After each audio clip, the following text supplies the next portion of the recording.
दोस्तों, अगर बॉलीवुड की सबसे खूबसूरत अदाकारा का नाम लिया जाए तो सबसे पहले जुबान पर आता है मधुबाला, जिन्हें लोग the Venus of Indian cinema और द ट्रेजेडी क्वीन भी कहते हैं। लेकिन क्या आप जानते हैं, उनकी मुस्कान के पीछे छुपा था गहरा दर्द और उनका अधूरा प्यार आज भी रहस्य बनकर रह गया है। असली नाम मुमताज़ जहां बेगम देहलवी और जन्म 14 फरवरी 1933 को दिल्ली में हुआ था, यानी वैलेंटाइन डे पर पैदा हुई। इस हसीना की पूरी जिंदगी भी प्यार और दर्द के इर्द गिर्द घूमी। घर बेहद गरीब था, पिता की नौकरी छूट गई और हालात इतने बिगड़े कि छोटी उम्र से ही उन्हें परिवार पालने की जिम्मेदारी उठानी पड़ी। महज 9 साल की उम्र में फिल्म बसंत 1942 से पर्दे पर आईं और उनकी मासूम मुस्कान देखते ही निर्देशक कह उठते, ये लड़की बड़ी होकर रूप की रानी बनेगी। और वही हुआ।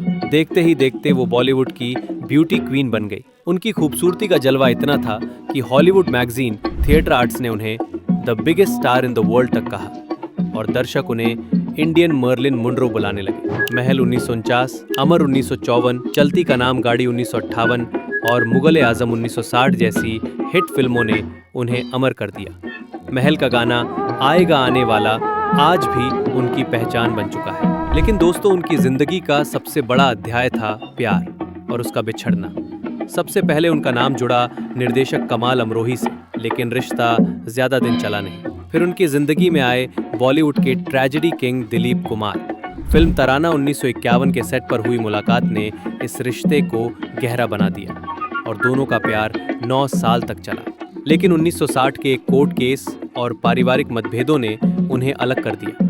दिलचस्प बात यह है कि जब मुगल आजम की शूटिंग हो रही थी, उस वक्त असल जिंदगी में दोनों एक दूसरे से बात तक नहीं करते थे, लेकिन पर्दे पर उनका प्यार इतना सच्चा लगा कि दर्शक आज भी उसे महसूस करते हैं। सोचिए दोस्तों, कैमरे के सामने दोनों का रोमांस अमर हो गया, लेकिन कैमरे के पीछे मोहब्बत अधूरी रह गई। दिल टूटने के बाद मधुबाला ने गायक किशोर कुमार से शादी की, लेकिन ये रिश्ता भी उन्हें खुशियां न दे सका।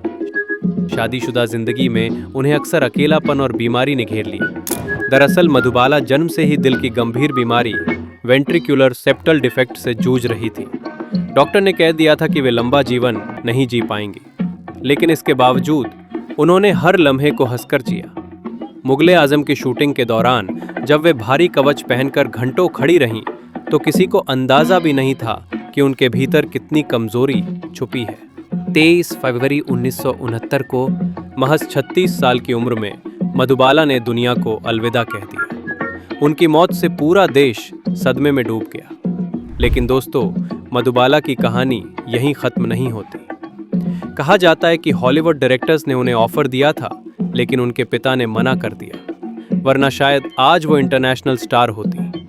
उनकी आखिरी इच्छा थी कि उनकी कब्र पर एक खूबसूरत फाउंटेन बनाया जाए, लेकिन ये ख्वाहिश अधूरी रह गई।